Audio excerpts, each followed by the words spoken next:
Welcome to லக்ஸா சமையல். Hi friends, நம்ம இன்னைக்கு ஈஸியா பன்னீர் எப்படி பண்றதுன்னு பார்க்கலாம். அதுக்கு நான் ஒரு பாத்திரம் வாங்கிட்டு வந்து பாத்திர கடையில இது பாருங்க, கீழே இந்த மாதிரி ஒரு தட்டு கொடுத்துருக்காங்க. இதுதான் பாத்திரம்.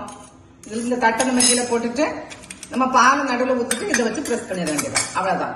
ஒரு ஹாஃப் அன் ஹவர்ல பன்னீர் ரெடி ஆயிடுது. 3 சைஸ் இருந்தது. நான் 2 சைஸ் வாங்கினேன். இது சின்ன சைஸ், இது பெரிய சைஸ். இப்ப நம்ம இதுல பன்னீர் எப்படி பண்றதுன்னு பாத்துக்கலாம். இப்ப நான் இதுல ஒரு 2 கவர் நல்லா திக்கான பால் ஊத்திருக்கேன். திக்கான பால் ஊத்திட்டீங்கன்னா பன்னீர் நிறைய வரும், நல்லாவும் இருக்கும். இப்போ நம்ம பால் கொதிக்கட்டும். இப்ப நம்ம பால் பொங்கிருச்சு. இப்ப நம்ம ஆஃப் பண்ணிடலாம்.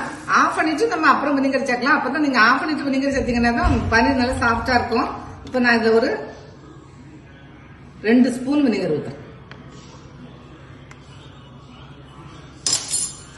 ஊத்திட்டு நல்லா மிக்ஸ் பண்ணிக்கலாம். இன்கேஸ் உங்களுக்கு நல்லா இது பண்ணி வரலன்னா கூட கொஞ்சம் வினிகர் ஊத்திக்கோங்க. இதுல நல்லா வந்துடும்.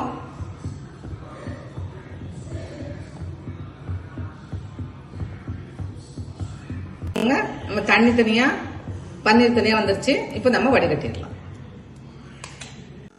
அதுக்கு நான் கீழே ஒரு பாத்திரம் வச்சிருக்கேன், ஒரு ஜல்லடை வச்சிருக்கேன். நீங்க சும்மா அப்படியே ஒரு ஸ்டாண்ட் வச்சு அது மேல நீங்க இதை வச்சாலே போதும். இதெல்லாம் தேவைப்பட இல்ல. சும்மா ஸ்டாண்ட் வச்சு நீங்க, நான் வீடியோக்காக இப்படி வச்சிருக்கேன். இப்ப நம்ம பாலை காய்ச்சி இதுல ஊத்திடலாம். இப்ப இந்த பாத்திரத்துல நம்ம அப்படியே ஊத்திடலாம்.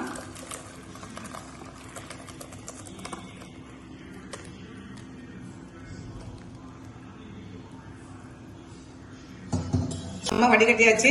இப்ப இந்த மூடி வச்சு இப்படி மூடிடலாம். மூடிட்டு ஒரு சின்ன வெயிட் எடுத்து இப்படி வச்சிடலாம். 1/2 மணி நேரத்துல பன்னீர் உங்களுக்கு ரெடி ஆயிடும். 1/2 மணி நேரம் ஆயிடுச்சு. நம்ம பன்னீரை பாத்திரலாம்.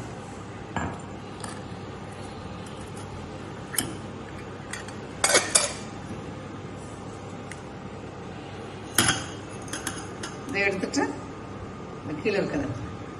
இது ரொம்ப ஈஸி. நம்ம எதுக்குமே நம்ம மெனக்கிட வேண்டிய அவசியமே இல்லை. ரொம்ப ஈஸி. ஒரு 1/2 மணி நேரத்துல இதாயிரும். பார்த்தீங்களா? இப்ப கட் பண்ணி காமிக்கிறேன் பாருங்க, சாஃப்டா இருக்கும்.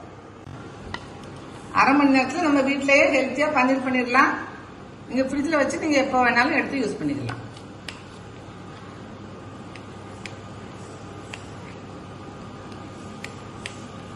நீங்க இந்த பாத்திரம் மட்டும் ஒண்ணு வாங்கி வச்சீங்கன்னா போதும்.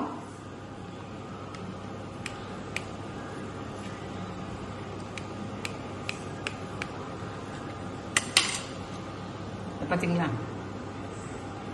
அப்படியே ஃப்ரெஷ்ஷா எப்படி இருக்கு பாருங்க. செஞ்சு பாருங்க, நல்லா இருக்கும். தேங்க்ஸ் ஃபார் வாட்சிங்.